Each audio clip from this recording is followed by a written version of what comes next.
Hey, I need your help. I want to test something out, but I can't do it alone.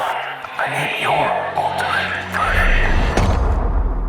verdict. So today we're going to talk more about Hungarian Minor, but not in your traditional theory sense where I try to teach stuff I honestly don't understand or know that well. There'll be some of that too, but we're also going on a quest. A quest best explained by a bit of backstory. So Philip has always had the idea in his head that Hungarian Minor is the holy grail of musical scales.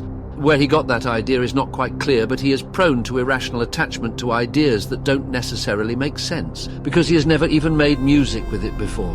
So the idea at this point is purely in his imagination. He thinks that the cooler the name of the scale is, the cooler the music will sound. As if using a scale like that will transport you to the back roads of Europe during the Black Plague with nothing but the moon to guide your carriage.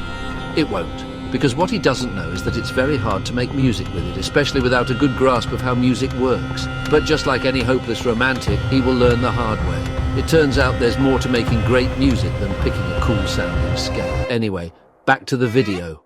Everything said about me here is true. I don't know what I'm doing. In fact, when I made my darkescales video, that was actually the first time ever I wrote anything in Hungarian Minor. I've just always loved the idea of this scale ever since I became aware of it. I mean, it has a tritone and a flat sixth.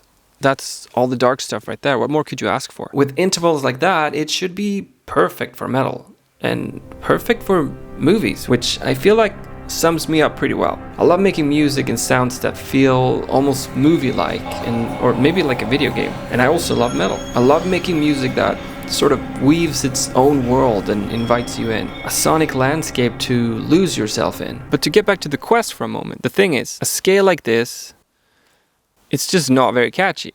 I mean, listen to some of these names.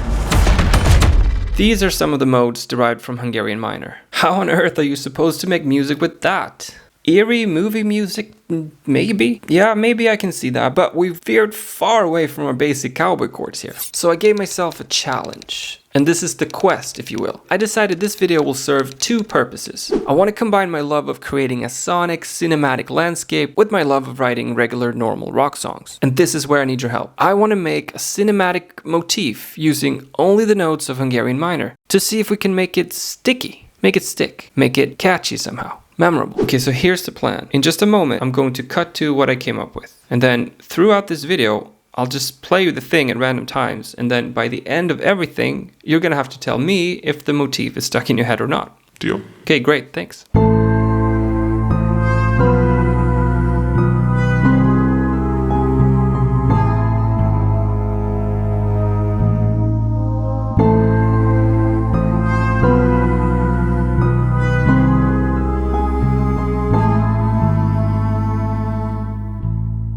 Now, to the next point of the agenda, the other quest. Writing a traditional song using Hungarian Minor, or at least something that resembles the building blocks of a traditional song. How can we do it? It's a weird scale with a bunch of weird modes. Let's explore it together. I'll share my process. This is D Hungarian Minor, and these are the notes we have at our disposal. So where do we start?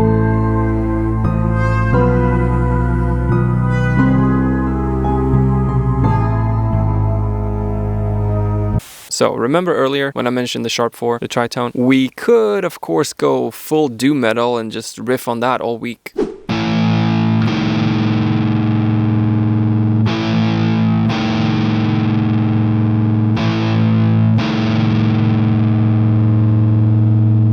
But I'm looking for something different.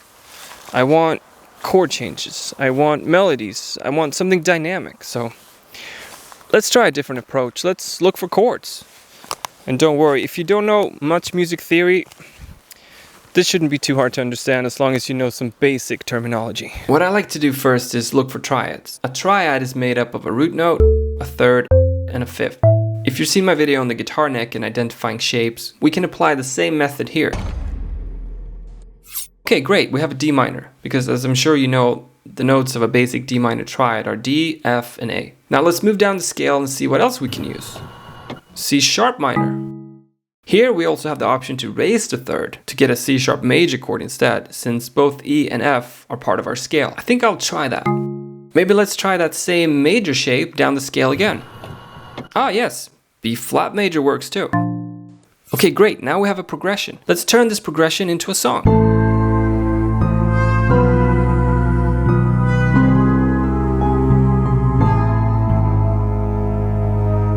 Is it starting to stick? Anyway, for the song, I'm thinking a slow, atmospheric intro to set the stage. Focus here will be on sounds and textures. Later on, we can introduce some drums and some more band-like elements, like distorted guitars and a solid beat. Then a more progressive or faster section that explodes into a slow, mellow outro to wrap it up. That's my plan. The biggest challenge will be writing the rock sections, I think, but we'll see how it goes. Let's roll the clip.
And there it is, just like that.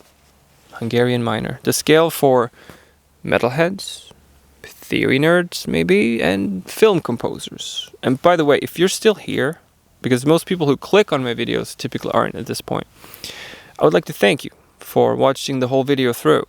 And, well, you know where the subscribe button is and what to do if you so feel like it. Bye.